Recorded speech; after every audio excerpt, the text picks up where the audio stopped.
लोगों देख ही रहे हैं आज का टॉपिक क्या है। बड़ा संवेदनशील मुद्दा है ये। आए दिन हम लोग सुसाइड सुनते रहते हैं, उसने सुसाइड किया, उसने ये हो गया, इसने ये खा लिया।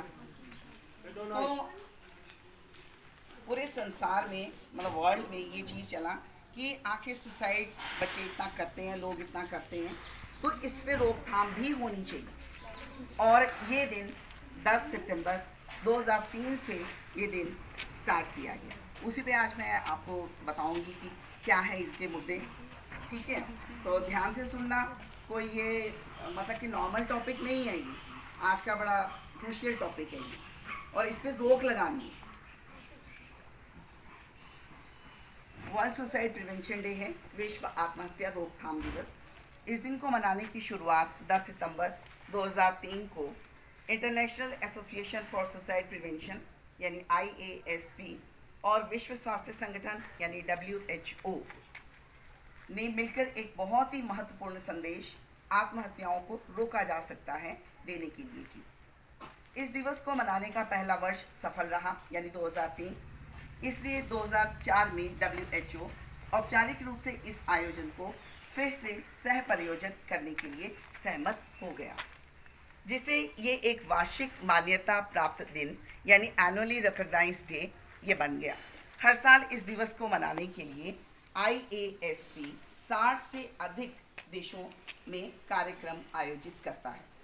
इससे पहले कि बहुत देर हो जाए, लक्ष्य है मुद्दों पर प्रकाश डालना, वो भी उन लोगों तक पहुंचने की उम्मीद में जो संघर्ष कर रहे हैं।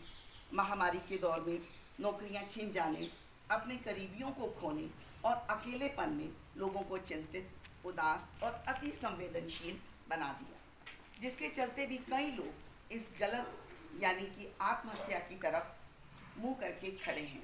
आत्महत्या को रोकने का सबसे अच्छा तरीका चेतावनी के संकेतों को पहचानना और इस तरह के संकट का जवाब देना है। हमारे आसपास बहुत सारी समस्याएं हैं और हम लोग इस गलत रास्ते को अपनाते हैं, लेकिन आज का ये दिन इसकी रोकथाम के लिए बनाया गया है।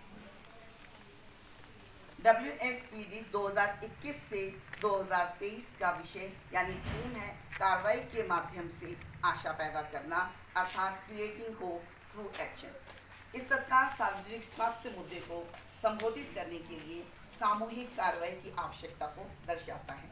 हम सभी परिवार के सदस्य, मित्र, सहकर्मी, समुदाय के सदस्य, शिक्षक, धार्मिक नेता, स्वास्थ्य सेवा पेशेवर, राजनीतिक अधिकारी और सरकारें इस क्षेत्र में कार्रवाई कर सकते हैं। यानी हम सबकी जिम्मेवारी बनती है कि इस मुद्दे को हम सोचें और इसे होने से रोकें। इस दिन को मनाने का समग्र लक्ष्य दुनिया भर में आत्महत्या की रोकथाम के बारे में जागरूकता बढ़ाता है। उद्देश्यों में निवारक कार्रवाई के माध्यम से आज नुकसान और आत्महत्या को संबोधित करने के लिए हितकारक सहयोग और आत्म सशक्तिकरण को बढ़ावा देना शामिल है। इन्हें स्वास्थ्य सेवा प्रदाताओं और अन्य प्रासंगिक अभिनेताओं की क्षमता निर्माण के माध्यम से प्राप्त किया जा सकता है। सामान्य आबादी और युवा लोग जैसे जोखिम वाले समूह के उद्देश्य से सकारात्मकता और सूचनात्मक संदेश घर पर, स्कूलों में, कार्यस्थल पर, मानसिक स्वास्थ्य पर खुली चर्चा की सुविधा के माध्यम से प्राप्त किया जा सकता है। 2019 में, अब आप लोग का आंकड़ा सुनिए कि 2019 में अमेरिका के क्षेत्र में आत्महत्या से 97,339 लोग मारे गए एक साल में, और ये अनुमान लगाया गया कि इस संख्या से भी 20 गुना अधिक लोगों ने आत्महत्या के प्रयास किए हैं।